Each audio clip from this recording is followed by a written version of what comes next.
Hey guys, it's me, Savannah Miller, and today I am going to be doing a book haul number 8. So yes, these are ones that I got from the Goodwill.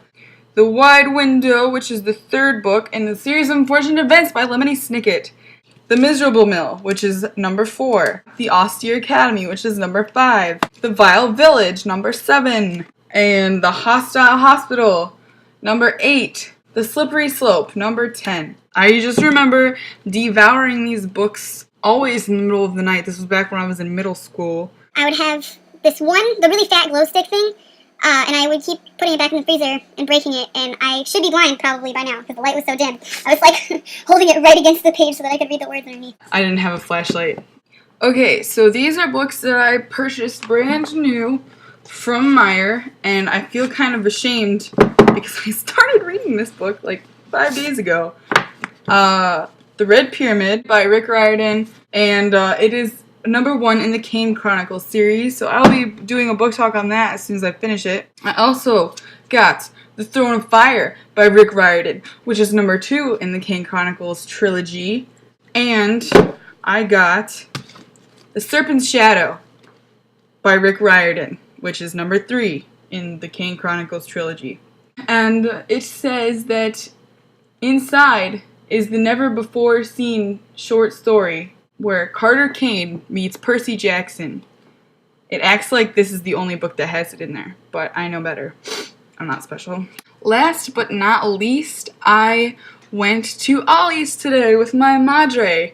So I got a bunch of new books from there.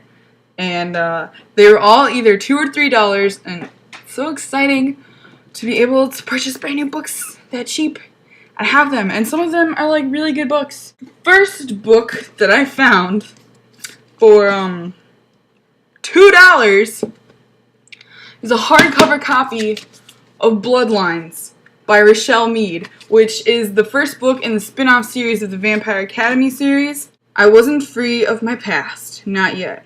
Sydney's blood is special. That's because she's an alchemist, one of a group of humans who dabble in magic and serve to bridge the worlds of humans and vampires. They protect vampire secrets and human lives, but the last encounter Sydney had with vampires got her in deep trouble with the other alchemists. And now, with her allegiances in question, her future is on the line. When Sydney is torn from her bed in the middle of the night, at first she thinks she's still being punished for her complicated alliance with Dampier Rose Hathaway. But what unfolds is far worse. Jill Dragomir, the sister of Moroi Queen Lissa Dragomir, is in mortal danger, and the Moroi must send her into hiding. To avoid a civil war, Sydney is called upon to act as Jill's guardian and protector, posing as her roommate in the unlikeliest of places, a human boarding school in Palm Springs, California. The last thing Sydney wants is to be accused of sympathizing with vampires, and now she has to live with one. The Moroi court believe Jill and Sydney will be safe at Amberwood Prep, but threats, distractions, and forbidden romance lurk both outside and within the school grounds. Now that they're in hiding, the drama is only just beginning. Another book that I found there for $2 was Blood Rose by Andrea Kramer, and it is the 3rd book in the Nightshade series, which I have the first 2 books. They're in another book haul. Now I have that complete series. This is a book that I was planning to read next month because I was actually planning to finish the books that I had picked out before the end of September. That's not gonna happen. But maybe I will read it next month. I don't know. It was on a list of books that I had to purchase next month. I was going to buy the paperback version for $7.98, but I got the beautiful hardcover version for $3. So, haha, and I got it right away. I didn't have to wait for it to come in the mail. Yeah. Anna and the French Kiss by Stephanie Perkins. Anna was looking forward to her senior year in Atlanta, where she has a great job, a loyal best friend, and a crush on the verge of becoming more. So she's less than thrilled about being shipped off to boarding school in Paris, until she meets Etienne St. Clair. Smart, charming, beautiful Etienne has it all, including a serious girlfriend. But in the City of Lights, wishes have a way of coming true. Will a year of romantic near misses end with their long-awaited French kiss? Stephanie Perkins keeps the romantic tension crackling and the attraction high in a debut guaranteed to make toes tingle and hearts melt. I was very excited about this find. It was like the only one left in the store. So, haha, I got the last one. I got 3 brand new John Green novels, and I have never read his work before. So I'm pretty excited because I hear good things about John Green all the time. So I found Looking for Alaska by John Green, and here's what the back says. Before, Miles Pudge Halter's whole existence has been one big non-event, and his obsession with famous last words has only made him crave the great perhaps. Even more! Okay. He heads off to the sometimes crazy, possibly unstable, and anything but boring world of Culver Creek boarding school, and his life becomes the opposite of safe. Because down the hall is Alaska Young, the gorgeous, clever, funny, sexy, self-destructive, screwed up, and utterly fascinating Alaska Young, who is an event unto herself. She pulls Pudge into her world, launches him into the great perhaps, and steals his heart. After, nothing is ever the same.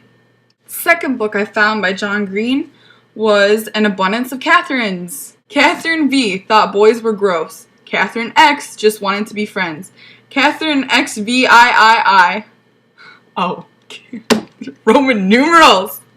What's wrong with me? Catherine 18 dumped him in an email, and K19 broke his heart. When it comes to relationships, Colin Singleton's type happens to be girls named Catherine, and when it comes to girls named Catherine, Colin is always getting dumped. 19 times to be exact. On a road trip miles from home, this anagram-happy, washed-up child prodigy has $10,000 in his pocket, a bloodthirsty feral hog on his trail, and an overweight Judge Judy-loving best friend riding shotgun, but no Catherines. Colin is on a mission to prove the theorem of underlying Catherine predictability, which he hopes will predict the future of any relationship avenged dumpies everywhere, and finally win him the girl. Love, friendship, and a dead Austro-Hungarian archduke add up to surprising and heart-changing conclusions in this ingeniously layered comic novel about reinventing oneself.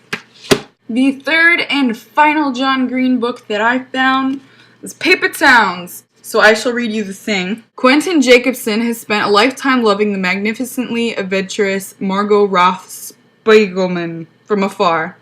So when she cracks open a window and climbs back into his life, dressed like a ninja and summoning him for an ingenious campaign of revenge, he follows. After their all-nighter ends and a new day breaks, Q arrives at school to discover that Margot, always an enigma, has now become a mystery.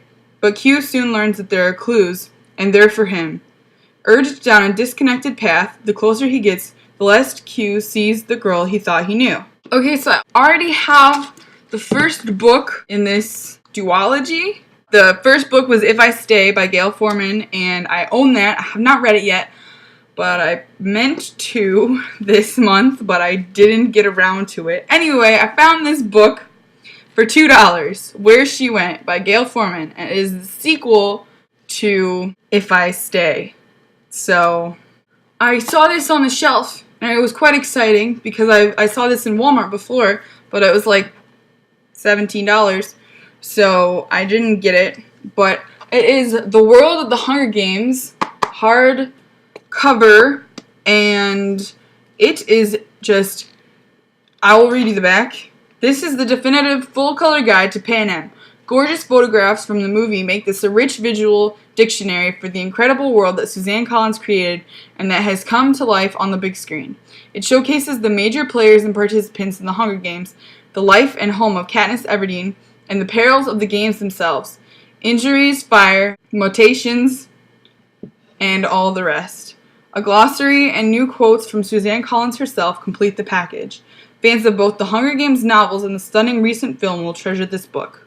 Well, that is all of the time that I have for today. I would love it if you would subscribe to my channel, and don't be afraid to click the thumbs up button if you liked it, or even add it to your favorites if you really want to. You should follow me on Twitter, the link is in the description, but it's at Slammy16, SLAMMIE16. Also, check out my dormant blog, the link is also in the description. But it is savannahsbookshelf.blogspot.com, and there's no apostrophe in Savannah's, so it's like multiple Savannahs. I have a Goodreads account, and be my friend on Goodreads. It would be great. I will accept everyone. It's not like Facebook where I'm picky and choosy. Okay, so yes, I am going to go. Happy reading. Goodbye.